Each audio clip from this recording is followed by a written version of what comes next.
વાકશક્તિ ન્યૂઝમાં આપનું સ્વાગત છે। ફતેપુરા ખાતે સફળતાપૂર્વક બાળ લગ્ન થતા અટકાવવામાં આવ્યા। બાળ લગ્ન સમાજ માટે અભિશાપ છે અને બાળકના બાળપણને સંપૂર્ણ રીતે નષ્ટ કરી નાખે છે।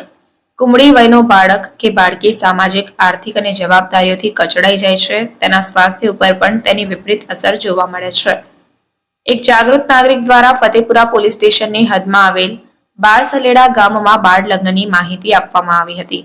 તાત્કાલિક બાળ લગ્ન અટકાવવા અંગે તંત્ર અને પોલીસ વિભાગ સક્રિય રીતે કાર્યરત થઈ સંભવિત બાળ લગ્ન અટકાવવામાં સફળતા મેળવેલ છે અને બાળ લગ્ન અટકાવી દેવામાં આવ્યા। ફતેપુરા તાલુકાના બારસલેડા ગામમાં સગીર બાળકના લગ્ન તેના પિતા અને કુટુંબીજનો દ્વારા અનુષ્ઠાન કરવામાં આવી રહ્યા છે તેવી માહિતી મળતાની સાથે જ બાળ લગ્ન પ્રતિબંધક અધિકારી સહ સમાજ સુરક્ષા અધિકારી દાહોદના માર્ગદર્શનથી જિલ્લા બાળ સુરક્ષા અધિકારી દ્વારા તાત્કાલિક ફતેપુરા પોલીસ સ્ટેશનનો સંપર્ક કરવામાં આવ્યો।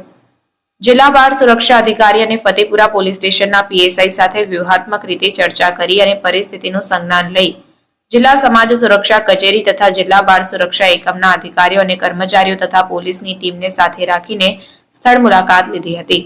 ઉલ્લેખનીય છે કે જાન નીકળવાની તૈયારીમાં જ હતી, પરંતુ પોલીસની ગાડી જોતા જાનૈયાઓમાં નાસભાગ મચી જવા પામી। સ્થાનિક આગેવાનો અને ગ્રામજનો સાથે બેઠક કરી બાળ લગ્ન અટકાવવાની પ્રક્રિયા પૂર્ણ કરવામાં આવી। નોંધનીય છે કે બાળ લગ્ન પ્રતિબંધક અધિનિયમ 2006 ની જોગવાઈ મુજબ બાળકીની ઉંમર 18 વર્ષ અને બાળકની ઉંમર 21 વર્ષથી ઓછી હોય તો તે બાળક ગણાય। બાળ લગ્ન અનુષ્ઠાન કરાવનાર માતા પિતા અને તેમાં સહયોગ આપનાર તમામને રૂપિયા 1 લાખનો દંડ અને 2 વર્ષની સખત સજાની જોગવાઈ કાયદામાં કરવામાં આવી છે તેવી સમજણ પૂરી પાડવામાં આવી। બાળકના વાલીએ પોતાના પુત્રનો લગ્ન મોકૂફ રાખ્યો અને વાલીનું નિવેદન લઈને કાયદેસરની પ્રક્રિયા પૂર્ણ કરી બાળ લગ્ન અટકાવવામાં આવ્યા।